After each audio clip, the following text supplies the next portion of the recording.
So the Leadership Consortium owes its name and its origin from the fact that a consortium is in essence a grouping and a collective of ideas and thoughts.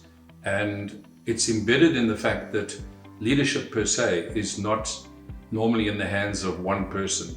It should be a collective, it should involve different perspectives, it should involve a broad spectrum of what is possible from the leadership perspective.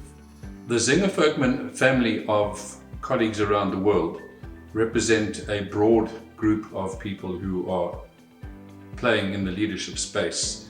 And our Australian colleagues, Terry Reynolds and Glenn Price, have done a magnificent job in putting together a set of podcasts that address the questions and the recipes within the Zenger-Folkman methodology.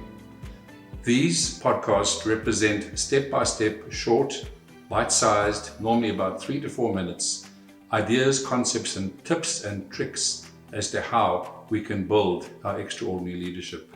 So our invitation is to enjoy these podcasts, squeeze as much value as you can out of them, and make it part of building your leadership stepway to extraordinary.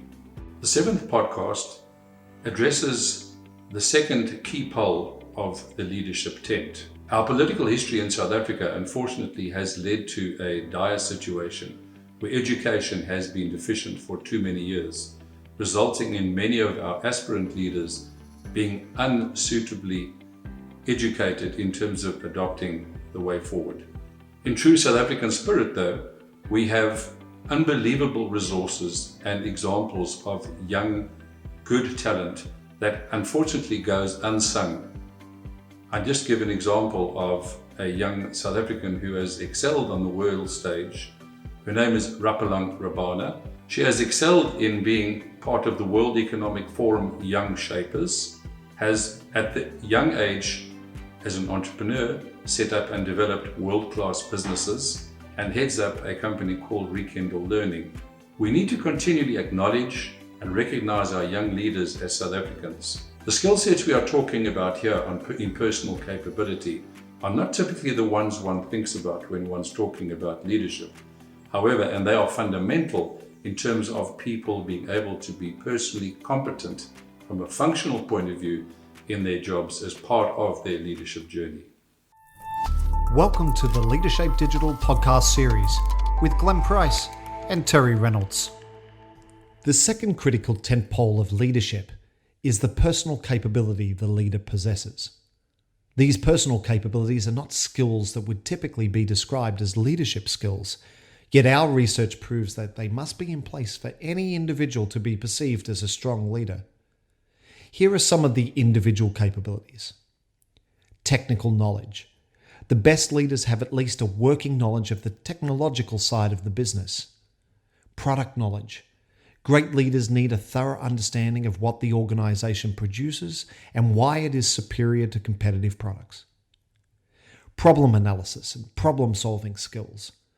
These skills include the ability to define problems, analyze them, and come up with solid recommendations for resolving complex issues. Professional skills. Excellent leaders must be able to write intelligently and concisely, making compelling presentations, organize their work efficiently, monitor progress, and work without close supervision. Innovation.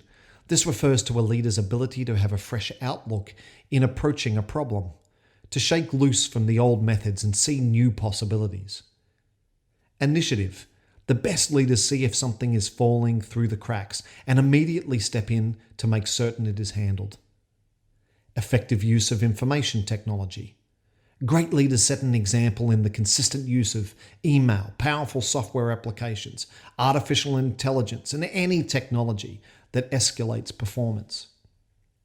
Career experts Gene Dalton and Paul Thompson explain that the most successful leaders progress through a series of 4 career stages, which cannot be skipped. Stage 1 is the time when individuals must prove they can learn the business and develop a solid foundation of technical expertise. In stage 2, individuals continue to build technical skills and become independent contributors. By stage 3, they become mentors, developing the careers and expertise of others And in stage 4, they become organizational visionaries, leading the organization in new directions. Too often, leaders reach a position they've been seeking and start to coast, believing the learning phase of their career is over. They assume that there is a time for learning and a time for execution, and they are done learning. The best leaders never quit learning.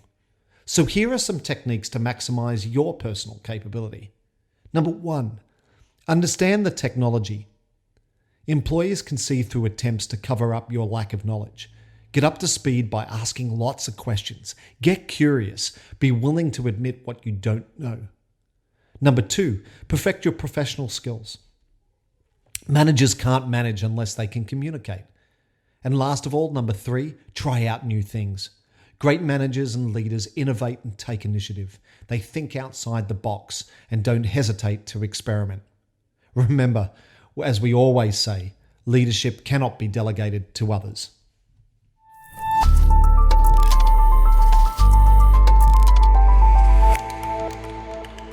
It's a pleasure to be able to share these thoughts and ideas with you and hopefully be part of allowing you to adopt a journey where extraordinary leadership is an opportunity and a growth area for you and your teams.